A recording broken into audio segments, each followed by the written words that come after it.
नमस्कार। आँखीजालको 321औं अङ्कमा यहाँहरू सबैमा हार्दिक स्वागत तथा अभिवादन। आजको अङ्कमा हामी यहाँलाई बागमतीको प्रदूषण घटाउने उद्देश्यले आयोजना गरिएको बागमती महोत्सव सम्बन्धी रिपोर्ट प्रस्तुत गर्नेछौँ। बागमती हिन्दूहरूको पवित्र तीर्थ, तर अनियन्त्रित बस्ती विकास र मानिसहरूको हेलचक्र्याका कारण यो पवित्र बागमती ढलमती बन्ने तर्खरमा छ। यस अवस्थामा सुधार ल्याउनका लागि नेपाल नदी संरक्षण कोषले हरेक वर्ष विभिन्न कार्यक्रमको आयोजना गर्दछ। यसै सिलसिलामा यस वर्ष कोषले बागमती महोत्सवको आयोजना गर्यो। यस महोत्सवका बारेमा मोहन मानन्दरले तयार गर्नुभएको यो रिपोर्ट हेरौँ।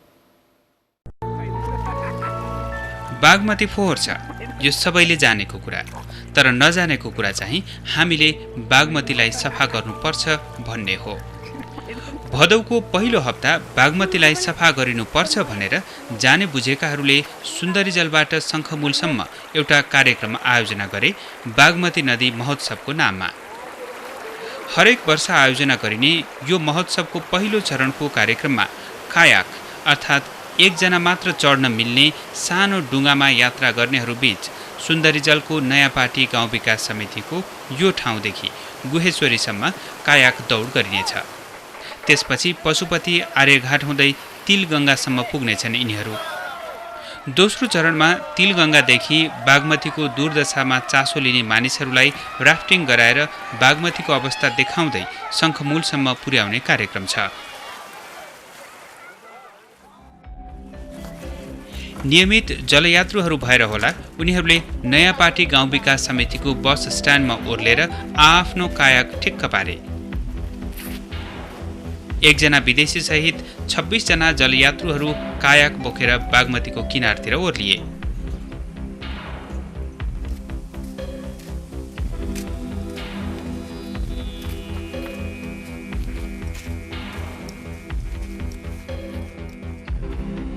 कायाकलाई सफा पारे, आपसमा यात्राको बारेमा सरसल्लाह गरे, सुरक्षा तथा अन्य आवश्यक तयारी गरे। केही बेर भए पनि सफा बागमतीमा कायाक चलाए।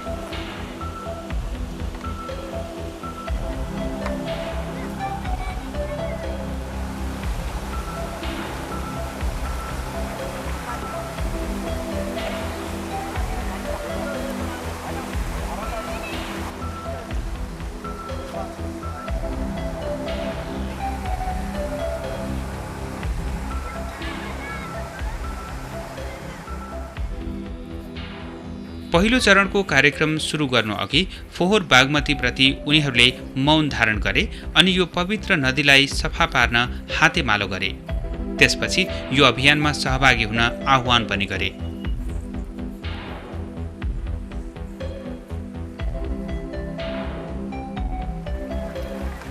कायाक दौड सुरु हुने जानकारी पाएपछि सबै जलयात्रुहरू दौडको तयारीमा लागे। विगतमा भन्दा बागमती केही सफा भएको अनुभव यसपल्ट सहभागीहरूले गरेका छन्। पहिला भन्दा चाहिँ धेरै राम्रो भएको छ। यहाँसम्म हेर्दा चाहिँ धेरै राम्रो छ। अब तल अब कस्तो भएको छ, यहाँभन्दा तल त गएको छैन।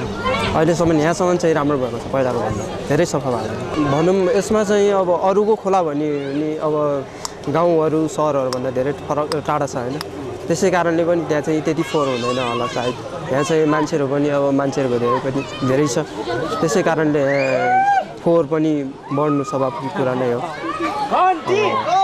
अब अरू ठाउँमा चाहिँ अब खोला पनि ठुलो हुन्छ, अब जतिखेर पनि पानी ठुलो भइराखेको हुन्छ, त्यो फोहोर पनि बगाइराखेको हुन्छ। त्यसैले यो खोला चाहिँ अलिक सानै छ, त्यसै कारणले फोहोरहरू चाहिँ त्यति बगाउँदैन यो खोलाले। गनाउँदैन, अलिक सफाइ जस्तो लाग्यो। पहिलो र अहिलेमा धेरै फरक छ। अहिले धेरै अलिक राम्रो छ, सफा छ पहिला भनेर।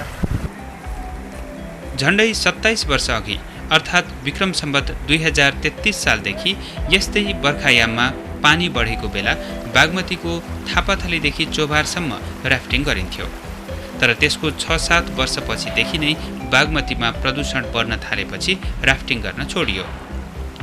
21 वर्ष अघि बागमतीमा भएको राफ्टिङमा सहभागी भएका मेघ आले नेपालका विभिन्न नदीहरूमा यात्रा गरिसकेर फेरि बागमतीमा राफ्टिङ गर्न र गराउन आइपुगेका छन्। मान्छेका कारणले प्रदूषित नदीप्रति यहाँका बासिन्दाको मात्र होइन, नीति निर्माताहरूको समेत ध्यान तान्न नेपाल नदी संरक्षण कोषले प्रत्येक वर्ष महोत्सव आयोजना गर्ने गरेको हो।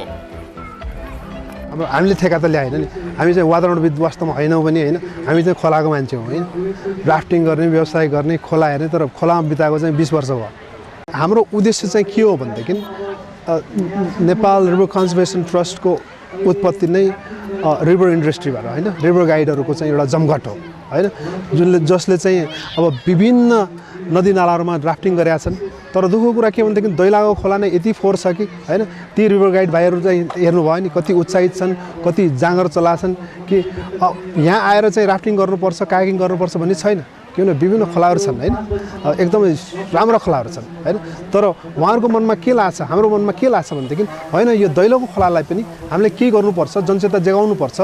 त्यो हिसाबले चाहिँ हामीले चाहिँ के क्रिएट गरिदिनु खोज्या भनेदेखि एउटा प्लेटफर्म, एउटा मञ्च जहाँ चाहिँ जसलाई यो विषयमा चासो छ होइन, जसलाई यो विषयमा चासो छ उनीहरू आएर होइन यो किसिमको यस्तो मञ्चमा चाहिँ बोलिदिनु पर्यो। बागमती फोहोर हुन थालेको धेरै भएको छैन। 12-13 वर्ष यता बागमती बढी प्रदूषित हुन थालेको हो।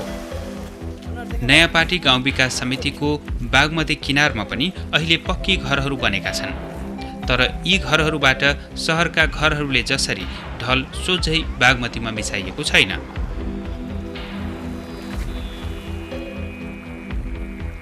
बालबालिका युवाहरूको मात्र होइन, भैँसीको नुहाउने चाहना पनि बागमतीले पूरा गरिदिएको छ। गोकर्णेश्वर मन्दिर नजिकको बागमती पितृहरूको श्राद्ध गर्ने पवित्र थलोको रूपमा प्रसिद्ध छ। बागमतीको पानी मात्र होइन, बालुवा पनि श्राद्धको लागि पवित्र मानिन्छ।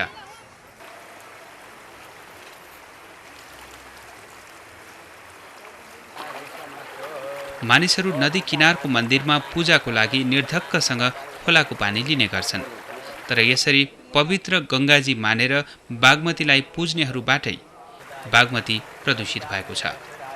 अब सबै नाली जम्मै मान्छे बढी भयो, जम्मै बागमतीमा हालेको छ। होचो बागमती त्यसको लागि त बागमतीमा नाली हाल्नु अब त्यो ट्याङ्की खन्ने, अब उसले पोसाएर नगरपालिकाले लाने गर्नुपर्छ। तर सिपास सरकारले जनताले पनि गर्नु पर्यो।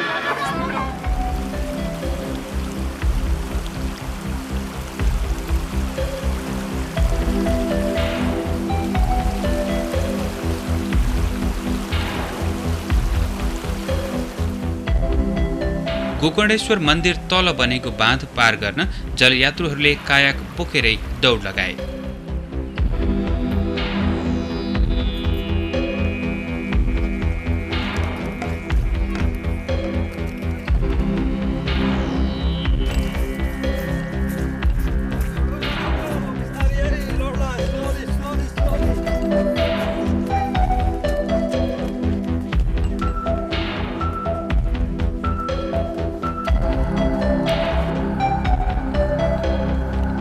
नदी मात्र होइन, नदी माथिका ठाउँहरूमा फालिएको फोहोरलाई टेक्दै र बस्दै जलयात्रुहरू बाँध मुन्तिरको बागमतीमा ओर्लँदैछन्।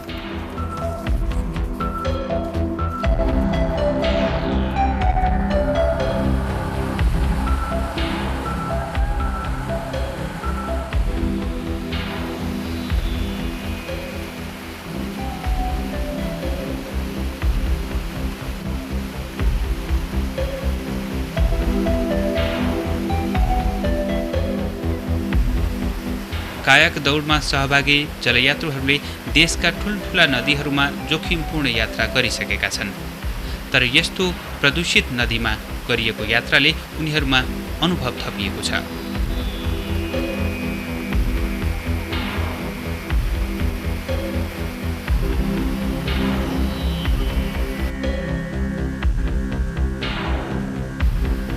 गत वर्षहरूमा भन्दा यस वर्षको यात्रामा जलयात्रुहरूले गोकर्णदेखि तल झरिसकेपछि पनि घिन मान्नै पर्ने अवस्था आएन।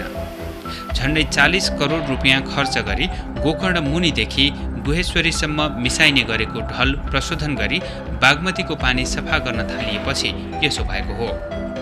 अब फोहोरको विषयमा हेर्दाखेरि चाहिँ गुजेश्वरीसम्म चाहिँ त हाम्रो पानी चाहिँ राम्रै छ, जस्तो अब जुन चाहिँ रिसाइकल प्लान्टहरू राखेको छ त्यसले गर्दा पनि होला। अब त्यसपछि चाहिँ त त्यसमा चाहिँ भनौँ न फोहोरको अनुपातमा चाहिँ त्यति घट्या जस्तो लागेन हैन। अब केही मात्रामा कम भएको हुनसक्छ होला, कुनै त्यो चाहिँ अब समयको परिवर्तन होला अथवा के होला हैन।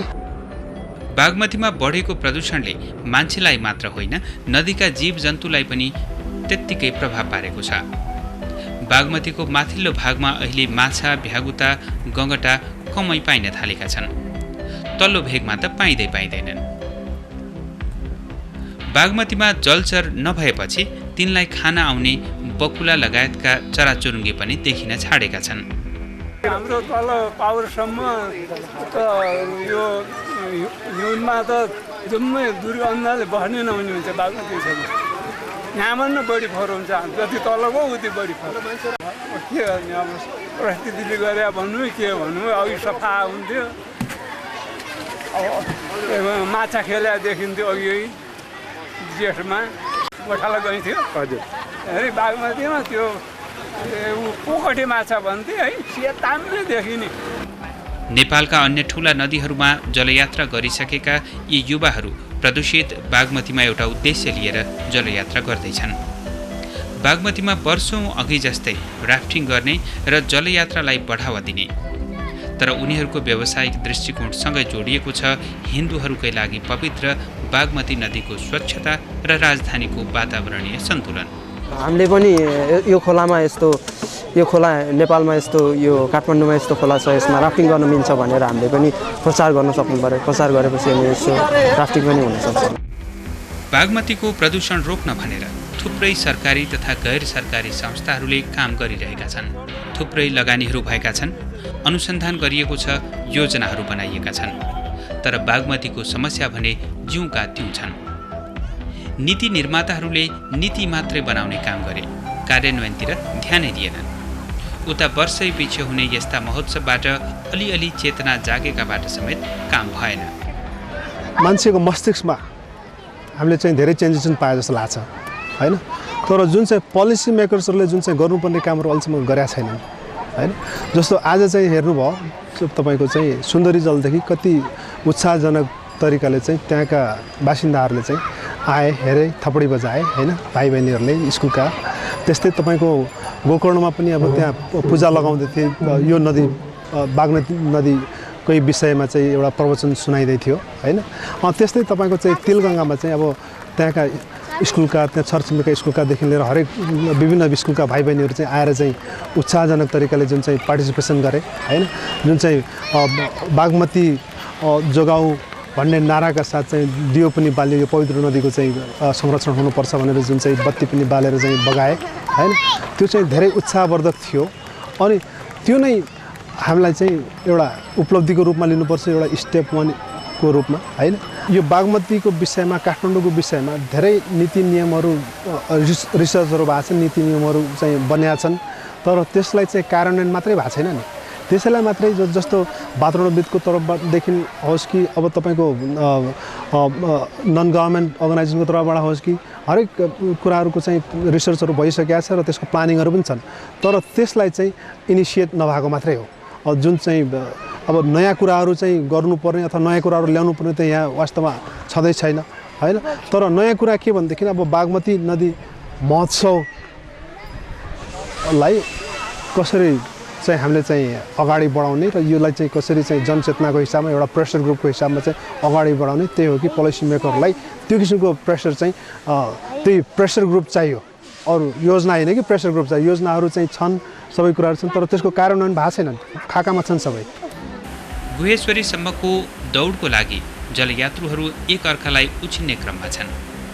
बागमतीलाई प्रदूषित हुनबाट जोगाउन बनाइएका बार छेउबाट होस् कि बाँध माथिबाट, पुल माथिबाट होस् कि खेतबाट दर्शकहरूले जलयात्रुहरूलाई ओझेल नहुन्जेलसम्म हेरे। गुहेश्वरी छेउको पुल मुनतिर बाँधिएको घण्ट सबैभन्दा अगाडि बजाएर मदन गुरुङ पहिला भए।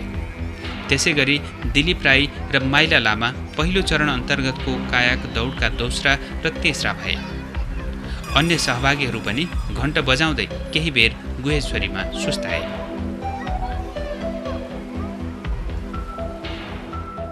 पशुपति आर्यघाटको यो बाँधले भने जलयात्रुहरूलाई फेरि अप्ठ्यारो पार्यो। उनीहरूले कायाक पोकेरै पार गरे। तर यी जलयात्रुहरूले अब भने निकै प्रदूषित पानीमा यात्रा गर्नुपर्नेछ। ढल मुन्तिरै भए पनि यी जलयात्रु यात्राको तयारीमा जुटेका छन्। अघिसम्म टाउकोमा बाँधेको फेटाले नाक थुन्दैछन्।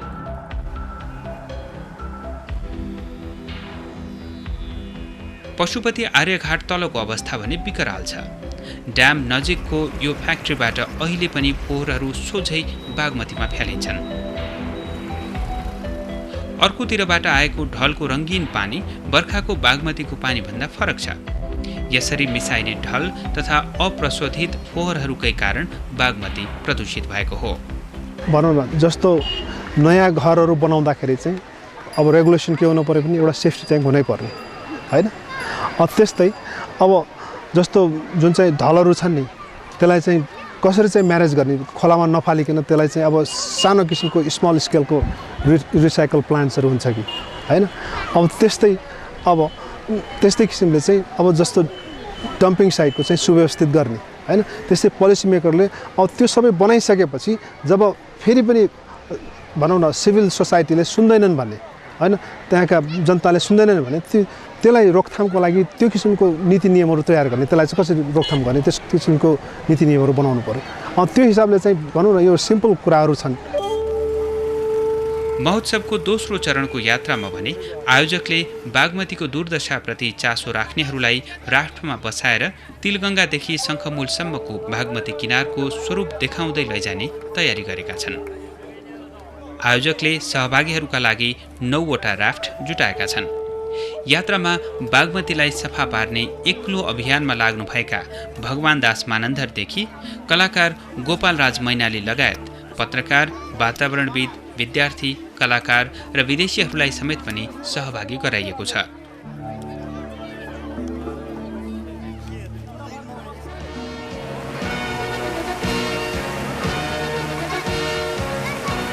बागमतीको फोहोर पानीलाई घिन मानेर छिछि र थुथु गर्नेहरूलाई चुनौती दिएका छन् यी पौडीबाज बालबालिकाहरूले। बाध्यता बस्ने भए पनि सोख पूरा गर्न उनीहरू बागमतीमा तैरिन्छन्, खेल्छन्। प्रदूषित पानीका कारण न त उनीहरूलाई खटिरा आएको छ न त झाडा पखाला नै लागेको छ। उनीहरूका लागि स्विमिङ पुलभन्दा कम छैन यो बागमती।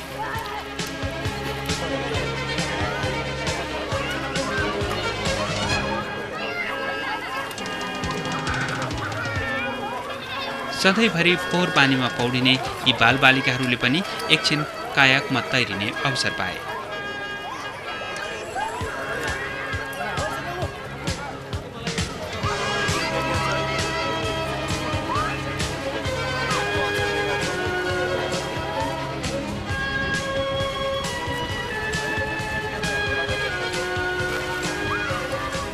खटेरा आउँदैन? पहिले आउँथ्यो? कति आउँथ्यो? आउँदैन?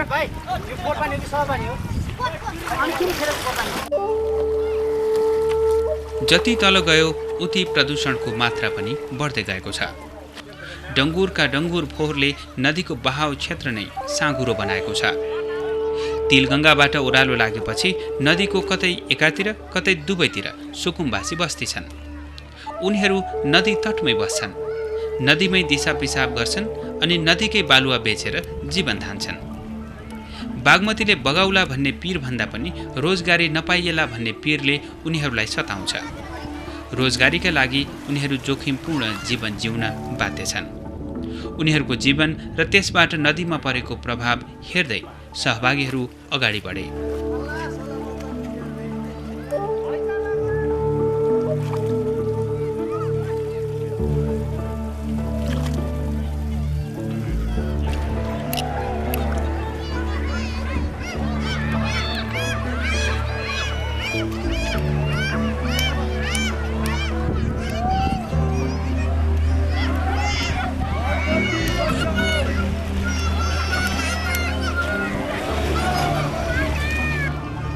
यात्राका सहभागीहरूले बागमतीलाई सफा राखौँ, बागमतीमा फोहोर फाल्न पाइँदैन भनेर नारा लगाए। नदी किनारमा उभिएका दर्शकहरूले केहीले मौन स्वीकृति जनाए त केहीले ठाडै प्रतिरोध समेत गरे।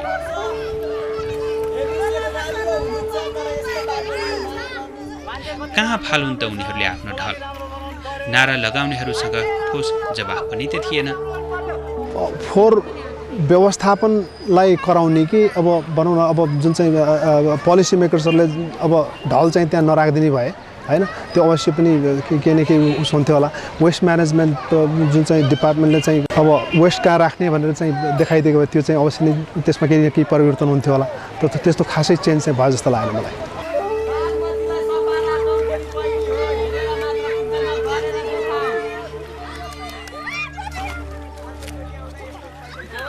यात्रामा फेरि एउटा अर्कै संसार जस्तो लाग्ने सुकुम्बासी बस्ती आयो। नदीलाई साँघुरो पारेर बसेका यस्ता बस्तीलाई जोगाउन बागमतीकै बालुवा र बाँसको छेकबार लगाइएको छ। उनीहरूले पनि आफ्नै मलमूत्र सोझै खोलामा हालेका छन्।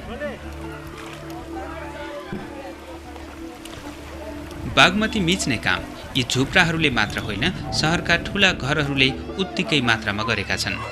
सहरका अन्य भागका घर ठड्याउन बागमतीको बालुवा झिकिनाले नदी गहिरिँदै गएको छ। अहिले पनि माथिबाट बालुवा बगेर नआउने होइन। उहिले नदी किनार फराकिलो हुँदा बालुवा सतहमा थेग्रिन्थ्यो र बालुवा प्रशस्त पाइन्थ्यो।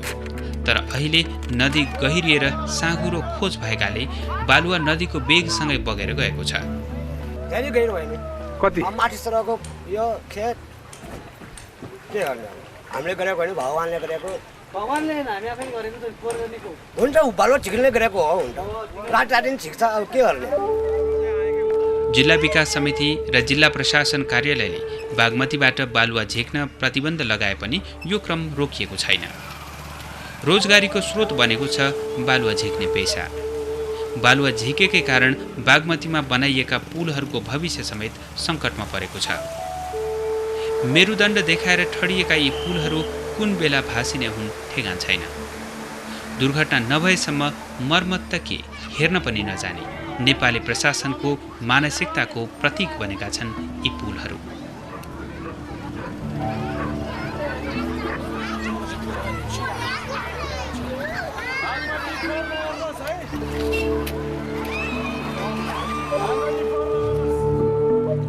राजधानीमा वातावरण व्यवस्थापन सम्बन्धी ज्ञान दिन निकै प्रशिक्षण केन्द्रहरू खोलिएका छन्। तर तिनै प्रशिक्षण केन्द्र छेउछाउ फालिएका अव्यवस्थित फोहोरहरूले उनीहरूले दिने शिक्षालाई गिज्जाइरहेको अनुभव यात्राका सहभागीहरूले गरे।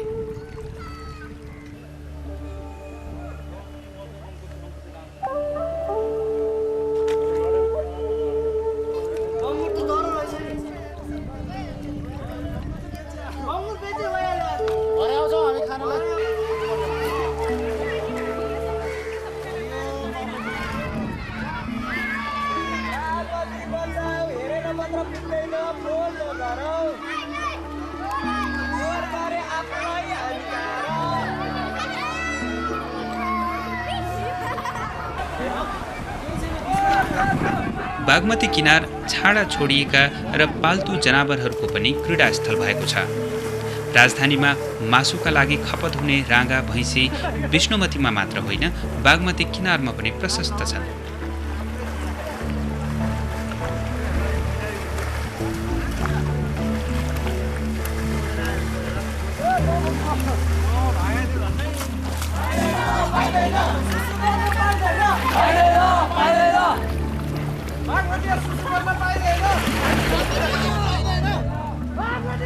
खेल्दै रमाउँदै बागमती किनारवासीको जीवन, सहरवासीको बानी र यसको प्रत्यक्ष प्रभाव परेको बागमतीलाई नजिकबाट निहाल्दै आएका बागमती महोत्सवका सहभागीहरूको यात्रा शङ्खमूल पुगेर पुरा भयो। महोत्सवका सहभागीहरूले पनि यो प्रयासलाई सकारात्मक र समय सापेक्ष भनेर तारिफ गरे। महोत्सवले बागमतीको अवस्थाप्रति थोरै भए पनि चेतना जगाएको अनुभव उनीहरूले गरे। अब सबै विचार गर्दाखेरि राम्रै भएर आउँछ। अब सबै याद राख्दाखेरि राम्रै भएर आउँला नि।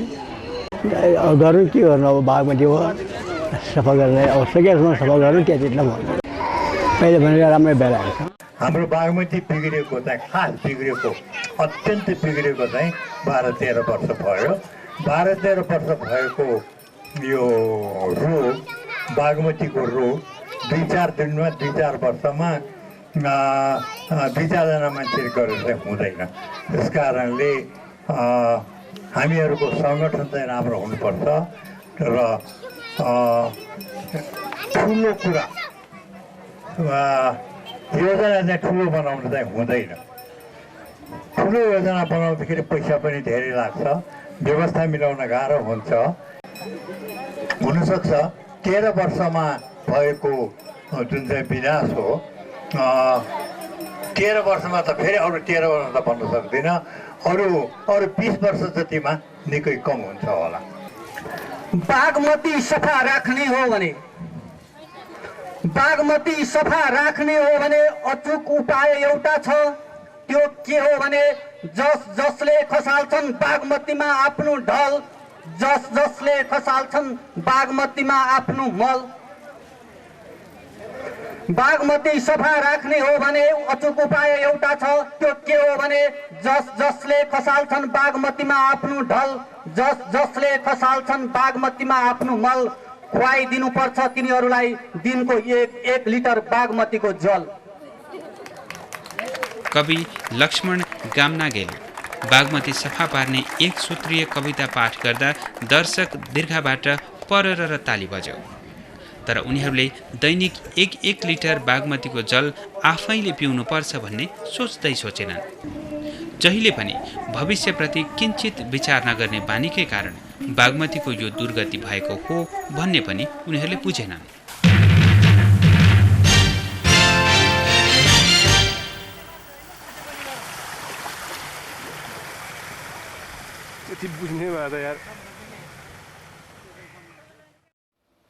आजको आँखीजाल यहाँलाई कस्तो लाग्यो आफ्ना सुझाव तथा प्रतिक्रियाहरू हामीलाई लेखी पठाउन नबिर्सनुहोला हाम्रो ठेगाना हो आँखीजाल नेपाल वातावरण पत्रकार समूह पोस्ट बक्स 5143 थापाथली काठमाडौँ हाम्रो इमेल ठेगाना हो nefage@mos.com.np हामीलाई पत्राचार गर्न नबिर्सनुहोला हामी यहाँका सुझाव तथा प्रतिक्रियाहरूको सधैँ प्रतीक्षा गर्नेछौँ हवस् त आजका लागि आँखीजालको समय यहीँ सकिएको छ आँखीजालबाट हामी सबैलाई बिदा दिनुहोस् नमस्ते